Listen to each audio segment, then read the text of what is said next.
À l'occasion du mois de fierté LGBTI 2026, Oasis RD Congo donne la parole aux personnes LGBTI et à leurs alliés pour partager leurs expériences, leurs défis et leurs espoirs pour l'avenir. Je suis Morelko. Je ne suis pas seul sur ce cadre. Je suis avec Béni. Bonjour Béni. Bonjour Morel. Et ça va bien? Je me porte très très bien. Ok, En super. ce mois de juin, c'est avec honneur en tout cas que je porte cette voix peut-être pour la plupart. En Ok. tout cas, je suis vraiment vraiment joyeux. C'est très bien, c'est très bien. Et merci d'avoir répondu présent à cette invitation d'Oasis qui vous donne la parole, qui donne la parole aux personnes LGBTI C'est ça. pour partager les défis, le soir aussi et vos espérances aussi pour les jours à venir. En quelques mots, est-ce que tu peux nous parler de toi? Tu te présentes? Qui est béni? Tout ça. Bon, je dirais en, en bref, Béni, c'est un activiste des droits humains. Bon, c'est que pas que Béni. Béni répond au nom de Béni Kabokasea. Il est défenseur des droits humains sur les questions des personnes LGBT.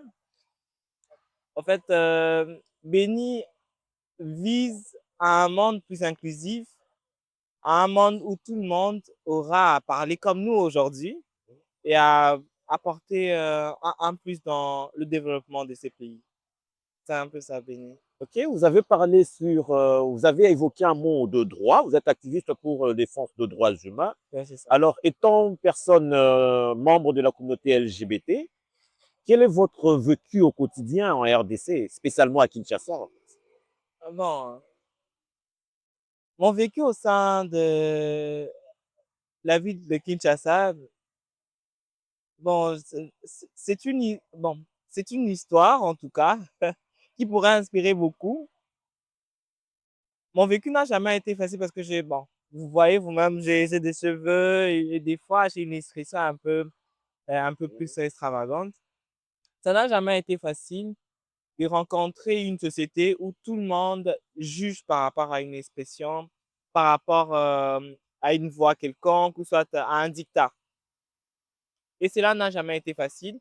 Et encore en tant que défenseur, parler ouvertement de ça a toujours été un souci parce qu'il y a toujours des questions pour savoir pourquoi est-ce que tu défends ces personnes, est-ce que tu l'es aussi? Ça n'a jamais été facile parce que aujourd'hui, Oasis nous donne au moins la parole d'en parler et souvent, on n'a pas ces plateformes qui nous permettent à parler et pour dire dans nos quotidiens, ça n'a pas été facile. Nous devons vivre de manière clandestine où on cache notre orientation, on cache notre expression. On est censé être conformément à la société pour au moins survivre. Donc, ça n'a jamais été facile pour moi de vivre en tant qu'activiste et encore plus en tant que personne LGBT dans cette ville, encore plus en RDC. Ok, merci beaucoup. Avez-vous déjà subi ou être victime d'une forme de discrimination, de stigmatisation, de rejet, peu importe par qui, peut-être par, je sais pas moi, tes collègues de travail ou bien ta famille, ou bien en cours de route, ou bien tes voisins, ou bien tu es dans un endroit où on te dit que non, tu ne peux pas avoir accès parce que tu ne réponds pas aux critères. Êtes-vous sûr que cette question me serait favorable pour dire non, je n'ai jamais connu de discrimination? Ah ben, je sais pas, justement, je veux savoir Ça si... n'a jamais été le cas parce que en tant que personne LGBT, vivre dans une société où beaucoup de choses émuées, qui ne donnent pas des précisions, soit des confirmations à une protection quelconque, a toujours été un problème. Et l'effet d'être LGBT a encore, en devient encore plus. Parce que je vais raconter une petite histoire des discriminations que je subis. Je me rappelle une fois, je vais à la banque pour faire, parce que ma carte s'était perdue et je vais pour euh, faire une nouvelle demande de carte. J'arrive, le gardien me regarde, j'avais maîtresse. Bon. C'est aussi un message que je passe. Euh, je ne savais pas que depuis quand un client qui va à la banque doit lui dire comment est-ce qu'il doit s'habiller. j'étais en culotte, pas une courte culotte quand même, une culotte et des babouches, un t-shirt. Je vais pour dire vos services sont opérationnels. Le monsieur me regarde de haut en bas et il dit non, ça pas. Je demande, je n'entre pas pourquoi, c'est quoi le souci au fait? Oh non, juste comme ça, tu n'entres pas. Et qu'est-ce que j'ai fait? J'ai dit, ah, ok, j'entre pas.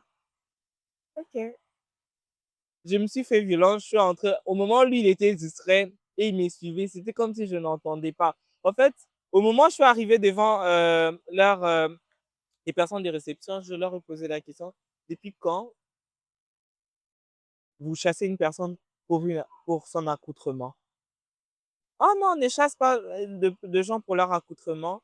Et puis après encore, j'ai dit alors pourquoi est-ce que vous m'avez dit de ne Et pas pourtant, moi, je entrer? suis client, je ne suis Oui, pas un travailleur ouais, ici, je ne suis pas un employé. ouais, je suis pas un employé. Oh non, j'ai dit ok, j'ai besoin de vos services, donc donnez-moi vos services et puis je pars. Ils m'ont donné quelques minutes et puis il y a un monsieur, ah, qu'est-ce que vous voulez? Qui est venu pour me poser la question. Pour dire, en tant que personne LGBT, j'ai subi beaucoup de discriminations dans plusieurs institutions de la ville où on te regarde, on te dit, des gens comme vous ne peuvent pas entrer. C'est arrivé aussi même en tant qu'élève. Mhm. Bon, je sais, j'aimais jouer au foot. C'était l'une des choses qui a fait en sorte que j'arrête à jouer au foot. Je sais pas, pour jouer au foot, on me dit, ce n'est pas ta place. Ok. Pourquoi est-ce que ce n'est pas ma place? Parce que